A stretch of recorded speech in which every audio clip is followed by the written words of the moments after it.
What's up everyone, John Rettinger from Techno Buffalo here with an unboxing that I'm very excited about. This is sort of a yearly ritual now. We have the iPhone 4, the 32GB black version, ready to be unwrapped. So without further ado, let's go ahead and get started. And for those of you that may be wondering at home, here is the 3GS box next to it, just a little bit thinner here on the iPhone 4 side.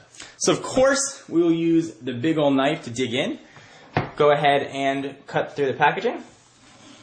And the way the box looks is very familiar to older generation iPhones. It's got a picture of the device on the front, Apple logo, iPhone 4, and then some specs on the back. But enough about the box. It's what's inside that counts. Go ahead and open it up.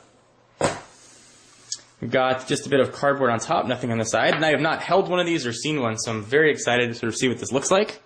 Here is the iPhone 4, and I can tell you it feels very solid in hand.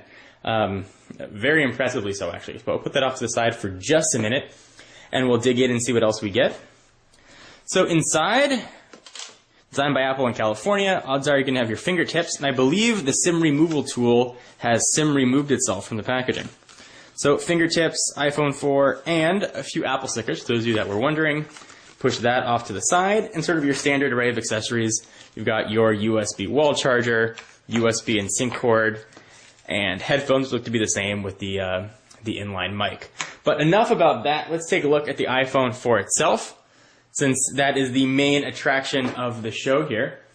Go ahead and pull off the plastic, which is sort of a one-time thing. That sort of satisfying whooshing noise. And the thing is very, very thin and feels really nice in the hand. So let's sort of go through it real quickly, and I'll compare it to some other devices so we can gauge sort of its thickness and thinness. So you've got the same size screen. It's sort of been the standard iPhone thing for a while now.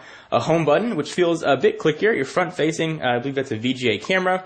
There is your speaker and the microphone port, one on the bottom, one on top. On the left-hand side, you've got those new volume buttons, sort of are a little bit larger, a bit of a difference. And you've got your new profile switcher right at top. There is one of the antenna bands on the left-hand side, and you've got the other antenna band on the right. For those of you guys that might not know, Apple actually integrated the antenna into the stainless steel of the phone, which should help with reception. And speaking of the side of the phone, you've got your micro SIM card right there at the little hole for a paper clip to pop out the micro SIM card.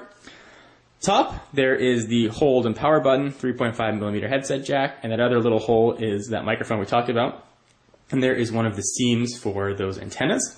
On the back, we've got a new 5-megapixel camera and 5-megapixel camera with LED flash. A little bit about the iPhone 4, and then your 30-pin connector and speaker on the bottom. Speaker and another microphone on the bottom. So that is the iPhone 4. Let's do a quick size comparison so you can see how thin or how thick this is versus some other devices you might be interested in. First and foremost, let's compare it to its outgoing cousin. Here is the iPhone 3GS, which now looks downright fat by comparison. Let's put these two on top of each other, and you can see the thickness or thinness.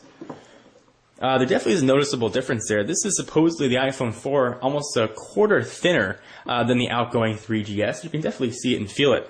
Right off the bat, it makes sort of the 3GS feel a bit plasticky and chubby in the hand. Let's go ahead and continue sort of the size tour, some other devices you might be interested in. Here is the much, much larger Evo 4G. It looks like the grandfather or the father here to the children because it's so big, but it is a very thin device. Let me go ahead and show you the thinness of it. You can go ahead and compare and see how it's going to fit in your pocket. So there is the Evo. Next up, we'll compare it in size to the Droid Incredible for Verizon. And pretty similar in size, actually. There's that. Let's go to stack them. You can see the thickness. The Droid Incredible is significantly thicker.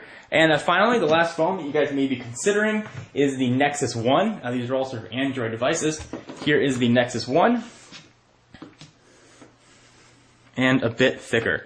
So I'm going to go ahead and dig into the iPhone 4. Certainly there'll be a ton of coverage coming up today, tomorrow, the next days. We'll be walking through all the features, doing full reviews and demonstrations. Anything in particular that you want to see of the iPhone 4, be sure to leave your comments. And be sure to check out technobuffalo.com for all of your tech news and to make your own tech sublog, even monetize it and make some bucks or talk to other users in our built-in social network.